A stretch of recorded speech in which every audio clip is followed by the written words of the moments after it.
Welcome to Bay Rats and Buoys Season 2 with your host, Captain Gaige. What's up, everybody? Welcome back to another episode of Bay Rats and Buoys. I'm your host, Captain Gaige. This is episode number 42, Season 2, On the Boat, brought to you in part by Seatow Huntington. Are you a member? Visit seatow.com to join today. And the Fisherman Magazine, my favorite subscription to get in the mail. And Clicks Fueling. Visit clicksfueling.com. What is up, guys? It is a beautiful day down here. We're definitely getting some rain today.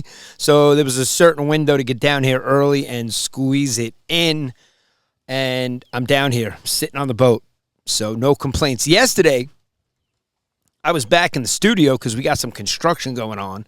And a lot of big things, a lot of great things going on. So this summer was an awesome summer fishing-wise, charter-wise. Weather-wise, it sucked. You know, a lot of people, right now it's a little too hot for people to get out there and sit on a boat and fish, just like, that's how it is in Florida. And right now, while I sit here, the little snappers are jumping out of the water, harassing all the tiny spearing that we have, and there's just a plethora of bait around. You know, we've thrown the cast net every week just to see what size they're at, and they were just tiny. We were getting bigger ones out in the bay and along the beaches with the cast net while we were out there fishing. So we'd see the bait, we'd throw the net and get live bait in the bucket, and they were bigger than the ones that are back here in the harbor. But there's a lot of life. I'm watching things jump out of the water, and it's always cool to see. I wish the Blues were in here harassing. I mean, you're a month away from the WIC tournament, right? And not even, it's right around the corner. I can't believe it's August already. This is the last day. It's July 31st. Today is the last day of July. 2025 is in the books. And coming up, you got the Hamptons Shootout. I saw Rich Lucas made a really good video for the tournament. He put it up on Instagram and their social media feeds. And it's Hamptons with an S. HamptonsShootout.com is the website to go to. That tournament is happening Monday through Friday. The captain's meeting is on Sunday at Sundays. And it's 5 to 8 p.m., so if you want to hit the captain's meeting, you want to register for that. I think they have over $38,000 in guaranteed prize money. You got a 38-hour window to get out, or you could take two 19s and go out. So you could do a 38-hour overnight, or you could do two 19s. It doesn't matter if you're driving a battle wagon or a center console. They got categories for everybody. And the tournament is benefiting big brothers and big sisters. So that's going down August 11th to the 15th. So if you want to get in on that, head over to HamptonsShootout.com. And you heard it right here. And, I appreciate the guys in my marina because when I walk down, even today, people are complimenting the podcast. They love what's going on and how it's done and whatnot. And, I really do appreciate the kind words. It's always nice to hear. It is. But we know that, I know, and I say we because there's, a lot of people that, we speak to on a daily basis that are involved in what's going on with Bay Rats and Buoys. And we have figured out, as we show stuff on the podcast, people go and purchase these things. They do. They listen. They want advice. They want to get tips on what they could use because we all know that gulp stinks. We recommended the bait mule. And ironically, Bait Shop just so happened to make a video on Instagram about the bait mule being in stock. So is that a coinkydink? I doubt it. So point being is people are listening. And when you recommend products that are good for certain things, people go and purchase those products. So maybe you can or can't get it here locally from certain shops because I did speak to local shop owners that said they really weren't getting a price break from that company. So to carry it, they would actually have to charge more than you would get on a, and there's always shipping and handling involved when, when you're ordering stuff. So, it's got to be monetarily beneficial to any of the shops. I understand that, so maybe that's something bait mule. I mean, they're out of New Jersey, from what I see on the sticker when I saw the actual product, that I believe they're a New Jersey-based company. So maybe they want to reach out to the tackle shops and get them some of the wholesale bait mules so they can sell it to us, because that is definitely a great item to have for fluke fishing or for gulp, period, which, 90% of the time we're using gulp for fluke.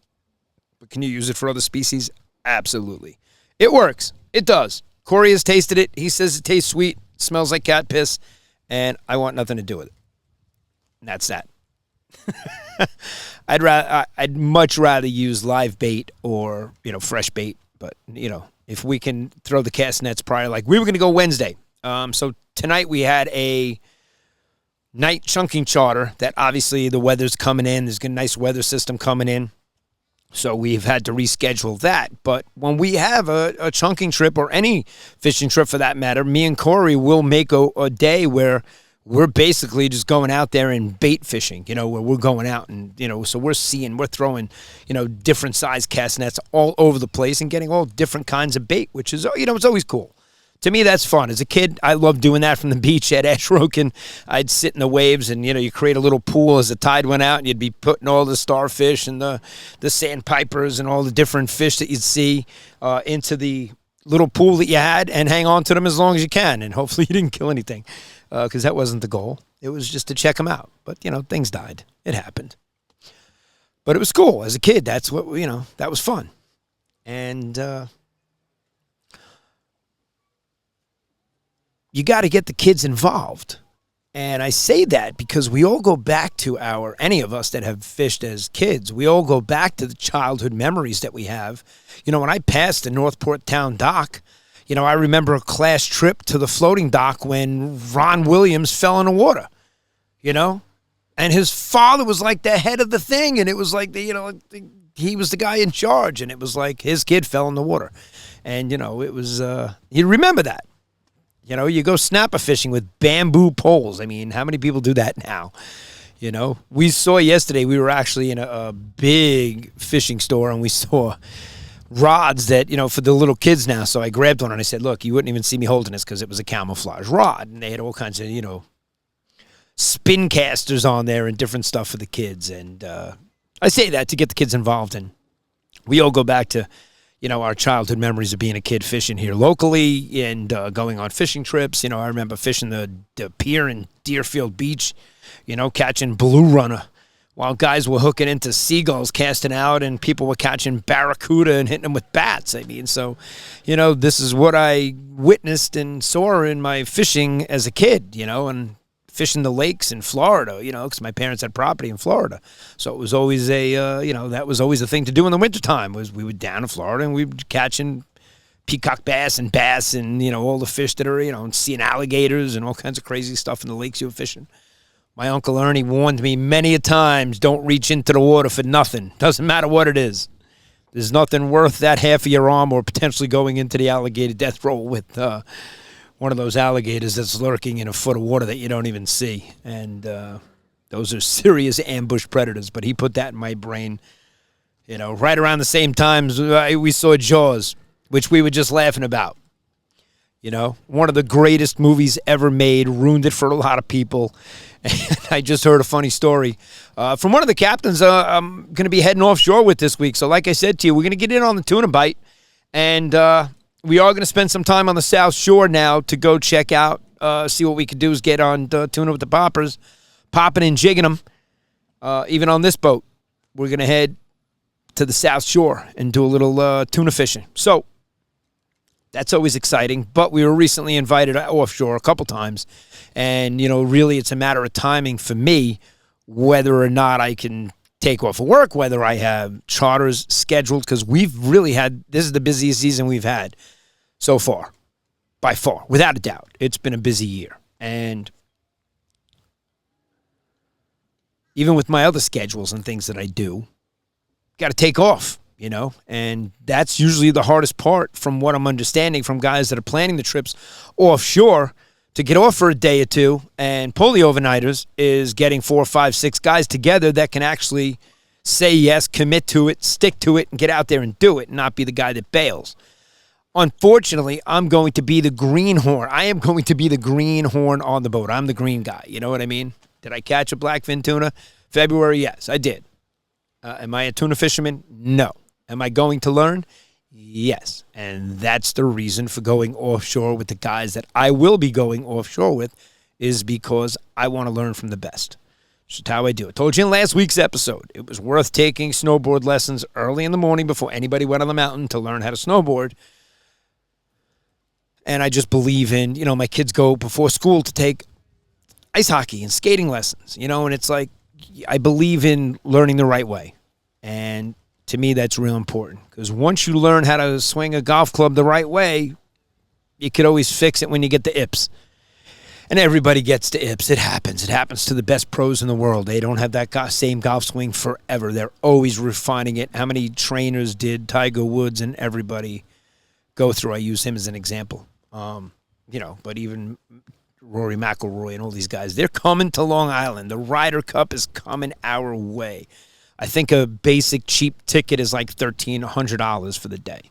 And I will be at the Ryder Cup. There's no doubt about it. The studio where I work, that office is packed with golf fanatics. They're on the golf course today. They were on the golf course yesterday. And, between the memberships of country clubs and all the golfing that they do, it was nice to still see my sticks were still in the bag at the studio. So at least I saw most of them.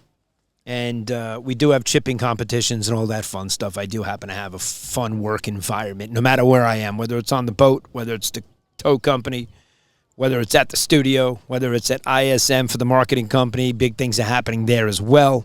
That's going to be launched and announced in September. So we're almost there. I mean, tomorrow's August. So there's a lot of big things happening. I mean, even yesterday I was dealing with the boat show. Guys, the New York Boat Show is January 21st. We're working on that now. And I can tell you now, this year, moving into that, that's going to be an amazing second-year experience, because we know what we needed to revamp and do from year one. So that was cool. That happened. And, same thing with the striped bass tournament. We learned. It was a learning experience, but we pulled it off. We did the first one. It's in the books. The first one is in the books. I even told you the mistake I made by not having the year on the Grand Prize trophy, because I thought the 2025 emblem was built onto it, and it was the first. The other trophies that were first place all had 2025 on them, so that was my one mistake. So even Eric and Mike said that, now that makes this one more valuable. And it's true, it does.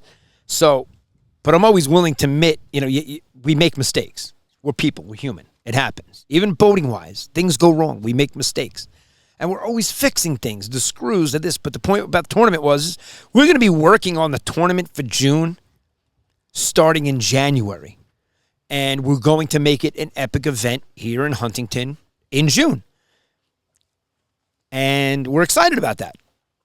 But to my point being, yesterday we were working on the New York Boat Show, which is January 21st. So there's a lot going on with the construction at the studio and a lot of fun things happening. A few big purchases in the near future. Things are going on. It's time for growth. And there's always room for growing. And I'm excited about next week, getting out there and making some fun videos to show you of catching some tuna and some of the great stories that I've heard already, of how, Jaws, the movie, has ruined it for a lot of us. You feel even a little bump under the water while you're in 5 feet of water, and you feel it, and right away you think, you you think it's a shark, and meanwhile it was just a rope from the boat, which we call line. You're not supposed to call it rope, but when they told it to me, they told me that the rope hit them in the leg, and I'm really just repeating how they told it to me. But I make fun of people that say that they have rope on a boat. So we always said, when we taught people, when we trained them, we said, you go to Home Depot, you buy rope, you throw it on a boat. It's no longer rope, now it's line. And that still holds true. It's line. There's no rope on a boat. Anyway, the clouds are coming in, got dark, got a little darker, but with that darkness brings cloud cover, brings a little coolness. It has been so hot in the past couple of days just down here. Me and Kory we're building and constructing a few things as we move into the season, and it was so hot. I mean, I got to say, I think we picked two of the hottest days to be out here doing it, but I'm out here anyway. I'm down here. I got to be down here. It was one of those straw hat kind of days where the heat was just so intense. You were wetting your head. You didn't even care, and jumping in was almost an option. And at 75 degrees, the water temp's really, that's refreshing enough. 75 is at least refreshing enough. It's not the 80-degree pool. And we're waiting on the blues. The North Shore, somebody else I was speaking to, so we happen to be speaking to two South Shore fishermen. Me and Kory were at this place in Smithtown, and we're talking to two guys, one that runs a single-engine Parker and heads off to get the tuna fish, 50 miles offshore, close, out of Jones. And one of the other guys was a surf caster, fishing religiously on the South Shore. And we were talking about they actually had said they believed that the striped bass all made a left turn and came from, out of the Raritan Bay area. They made a left and came to the North Shore, which is something we've joked about all season because the striped bass are still here. They're still in the area. Everybody that's going out targeting them, it's a little harder to find them. They're a little more finicky when they're chewing, but they're definitely still here, and that's just a great sign. So we were talking about it with these guys, how they had very little striped bass on the South Shore this year. Now, I can say from past years, come November, end of November, and even into December, I think late November, I was going on the Laura Lee, and jigging striped bass. And, they're all right there, along Fire Island. And, birds working, tons of boats out there drifting, doing it. And that was that's every year. That's you can almost bank on that. They can guarantee it, And I mean, it's fishing. You really can't guarantee or bank any of that intel. But the cycles that are going on, like how come the South Shore didn't get as many striped bass as we did this year? Did they all really make that turn? Did something scare them in? Were the seals? What did it? What caused it? And the bluefish, we know it's coming into that time of the year where we were catching just a week ago more cocktail blues. But we're really not seeing a strong bluefish bite. I'm not seeing them chasing the bunker into the back harbor. Usually now around August is when I would see the adult bunker, swimming in the harbor here in circles in the marina where we throw the cast net. And guys have... If you've seen any of the social media feeds, some of those cast net videos, those are the ones that go most viral. So if you want to make a viral video, go teach somebody how to throw a cast net and have fun doing it. It's a ton of fun. But I'm just not seeing the bait, the adult bunker. And everybody calls and asks. And the good news is I do get to drive around to a lot of different areas, especially on the towboat. And I do get to see in those different areas pods of bunker. So when someone says to me, have you seen the bunker? I say, yeah, I have. And I did. I just saw a nice pod of them right outside Oyster Bay in the Sound, just south of the 17 can. And it was nice to see. But am I seeing tons of them? No, I'm not, not big pods, not football fields.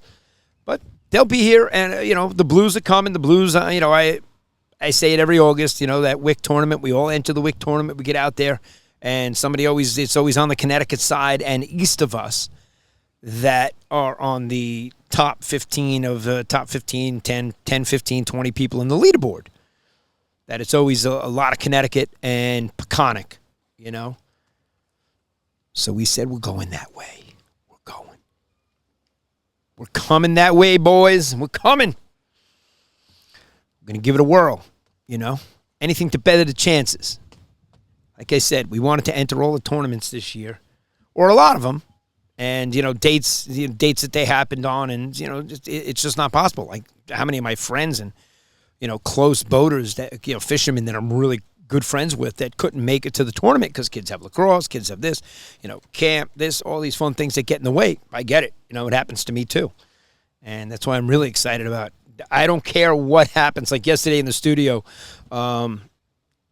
they brought up something about next Wednesday. And I said, listen, it could happen, but I'm just telling you, if the offshore invite is for Wednesday, then it's not happening in the studio. And I'm just, we're leaving the window open for the offshore trip, and that's that. There's no ifs, ands, or buts. So I'm pretty excited about that. And last week, I showed you the bait mule, and every week I like to show you guys some stuff that we use or, helps us, on the boat, benefits us in some sort of capacity or protects us and does something for us. And I've shown you the handheld VHF radio and stuff like that because, we saw kids sitting on the side of a boat. The father that was on the boat was sitting in the back, very lax. The kids were driving the boat around. They were definitely over 10. They were old enough to drive the boat around. They looked young. They looked 11, 12, 13 tops. Okay? And they can do that. Okay? And so Dad was letting them drive the boat. They were not an issue. They did not have, just because they passed you, 10, 15 feet away from the boat, it wasn't an issue. They didn't do anything wrong. But what I did notice is that they were sitting on the gunnel of the boat with their feet over the side, like they're sitting on a stationary dock, which is something they look like they were pretty comfortable doing with a rod in their hand, and drifting. So, just going to put it out there. It's not the smartest move in the world because there are so many things that can go wrong. Like you just have this notion that your boat is going to start. Let's say the engine's off and you're drifting. They fall in the water, you go to fire it up, it doesn't start. Now people around you have to come to your aid and assist you. Do you trust these other people around you with their engines and your child in the water? Have they done man overboard drills? Have you done a man overboard drill? Do you know what you're supposed to do and how you're supposed to do it? So we see it all the time where people will be towing. And again, I don't post pictures of it. I don't show you who is doing it. I really just tell you about it. And there's good reason for that. So even here in the harbor, I've seen towables leave here with kids on the back of the towable with the towable 3 feet by the engine, just 2 feet right off the stern. Not back, not sent back 10 feet, right next to the stern. And kids were sitting on it to pull it out. And people sitting on the bow of the boat, dangling their feet over. It's less than 3 seconds from the time you go over that bow of the boat to the time you hit the engine. And the reaction time for that has to be perfect for you not to get injured. It's like so many things. So when we see stuff like that, usually, I know from our local area, the harbor masters are going to react because that's child endangerment, which is, that's a crime. So you're committing a crime on your boat when you allow that to happen. So if you see anybody doing that or you know anybody that allows kids to do that, put a stop to it and just tell them, listen, there's no reason to sit there. It's not. You can get killed. You shouldn't be sitting there if you're going to get killed. And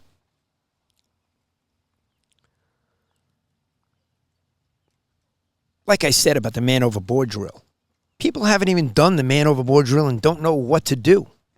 They're just going to drive over and try to grab the person the best that they can. That's what they're going to do. And that's not always going to work. And people don't realize how strong the currents are. That, let's say he got his line wrapped up in the prop and falls in the water trying to fix it. He's gone. And you can't start your engine because now you have this line that's wrapped up that maybe stopped it from spinning. There's so many scenarios I can throw at you that, I'm not going to be that guy. I'm just painting a picture of, why when things go wrong, they go wrong fast. So every week we talk a little bit about some sort of safety issue and something, and, I'll show you some products, things that help me on the boat You all know my Diet Cokes. I got a new Yeti. The zipper broke on the old one. That zipper's going back to Yeti. Let's see if they stand by their lifetime warranty. But for good reason, fishing and being a captain, you always have to. I have a couple pair. You got to have a pair of binoculars. Whatever brand you like, whichever ones fit your face, whichever ones you like, price-wise, doesn't matter. You definitely should have a pair of binoculars on your boat for a lot of reasons. And I don't think I need to go through all the reasons why you should have it, but just good advice. Keep a pair of binoculars on your boat, especially if you're a new boater, because you're not even going to know what those cans say and mean from a distance. So you could be heading right into the rocks, and there could be markers on there that are telling you these are rocks, and you could see it way before you get there if you had a pair of binoculars, and you saw that there was an orange diamond on that white can. You would know. Let's stay away from that area. It's clearly marking rocks. Then, this is my favorite because somebody's actually saw a picture posted and said, would you like fries with that? And yes, when you put it on, it actually looks like you're in the drive-thru of McDonald's. So I always say, would you like fries with that? But this Bluetooth Parrot headset is one of my favorite devices to have on the boat because I can operate my boat and drive 35 miles an hour up on plane with this on, and I can talk to you on my cell phone, and it sounds like I'm sitting at my desk because it has like 90-something% noise cancellation, and it's way better than a pair of AirPods that you might have in your ear thinking that that's going to do the noise canceling and be able to talk. They're not this. When I talk to you driving my boat fast, you don't know that I'm on my boat, and this is huge for me for a lot of reasons. When I'm out there and I got to go somewhere and get some direction, if I'm not getting a Latin longitude or I'm speaking to somebody and I'm honing in on their location or just talking to somebody while I'm driving the boat, these are my absolute favorite. I think they're the Blue Parrot. Yeah, it's called the Blue Parrot headset. They're not cheap. They're not expensive. They're priced right. And I highly recommend these. I use them for a lot more than just on the boat. But, yeah, you can see. And my favorite sunscreen. Voila!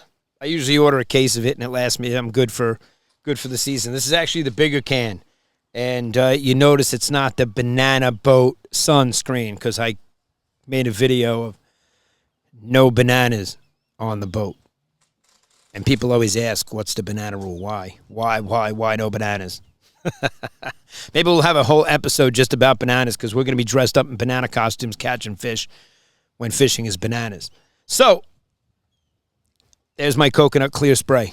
Love this stuff. It's my favorite. And obviously, because I'm such dark complexion, it's a necessity.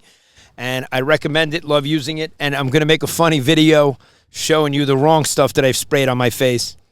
And it's actually up in the office, and I should spray it on my face and show it to you. I recently saw a funny video where someone did something very similar, and it was a very funny video.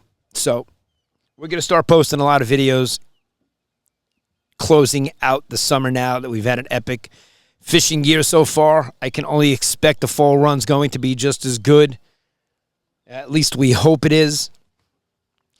And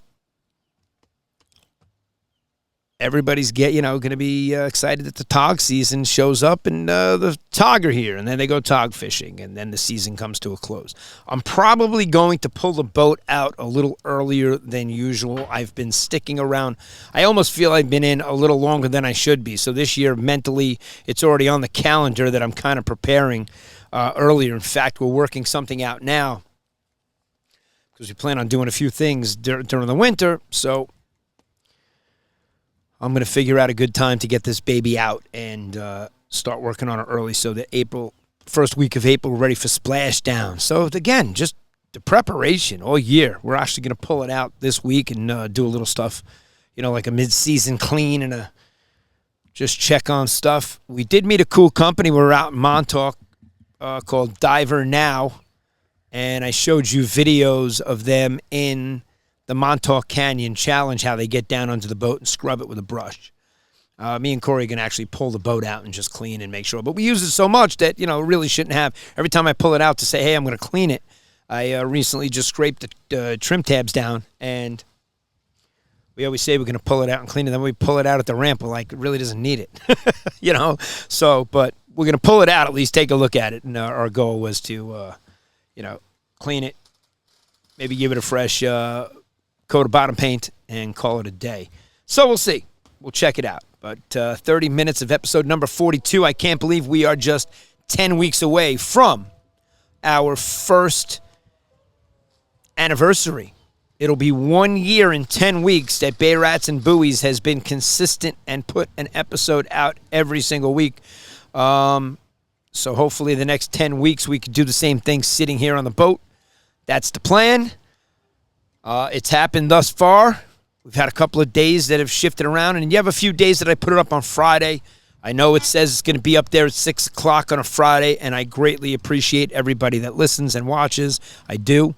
And we try to stick to that schedule, but some days, I'll even record it on a Wednesday, edit it, get it edited on a Thursday and put it up, and, something could go wrong. You never know. There's all kinds of things. It's a computer.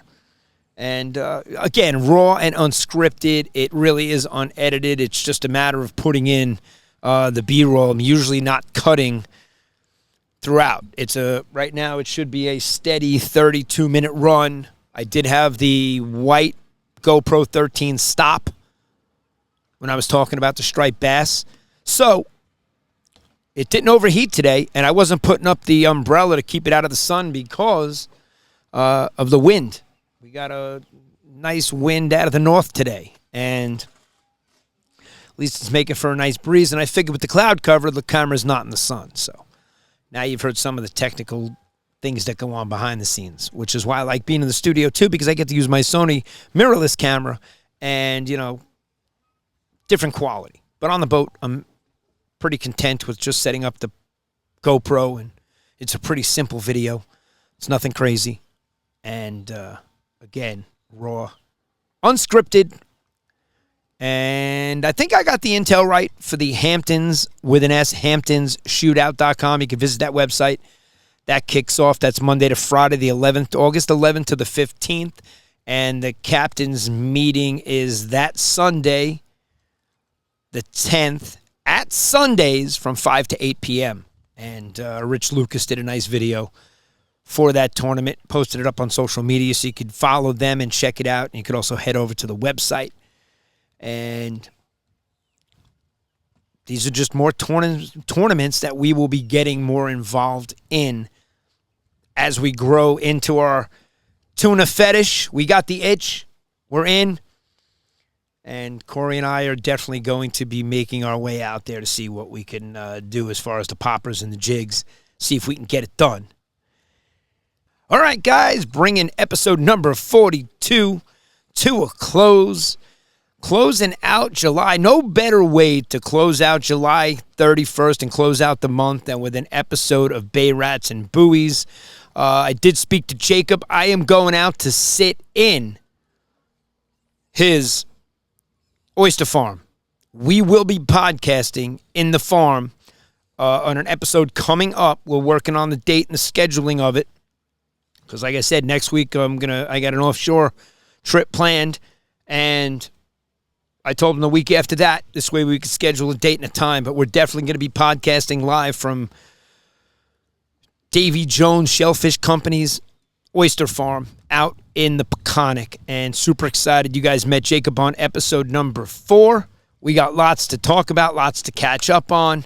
Don't forget to visit the boys over at J&M Seafood. I have not seen Matt down here since the striped bass bite died off. Now, that's not the reason he didn't come down here, but it was just a matter of timing. Things that make you go, But no, he's the master of catching fluke, too, and black sea bass and tog, so he nails them all. He's not just a striped bass guy. I can tell you that. But I got to stop over there and do some filming at J&M Seafood, too. We love all the sponsors that we had for Bay Rats and Buoys' first annual Striped Bass Invitational. Rob at High Hook, Mike over at Compass Rose. I'm not naming everybody. And, Whale's Tail is another one. Great, Sosh. And we got to head out to Whale's Tail, Hamptons, which I will be doing. I did speak to Sosh already, and I will be podcasting from Whale's Tail, Hamptons. That will probably be in the next 2 or 3 weeks. Very excited about that. We got a lot on the books, guys. A lot of things happening. I will keep you posted. Episode 42 in the books. Captain Gaige signing off. Over and out. Thanks for listening to this episode of Bay Rats and Buoys. Be sure to visit sandcitycharter.com and follow Captain Gaige on all our social media channels.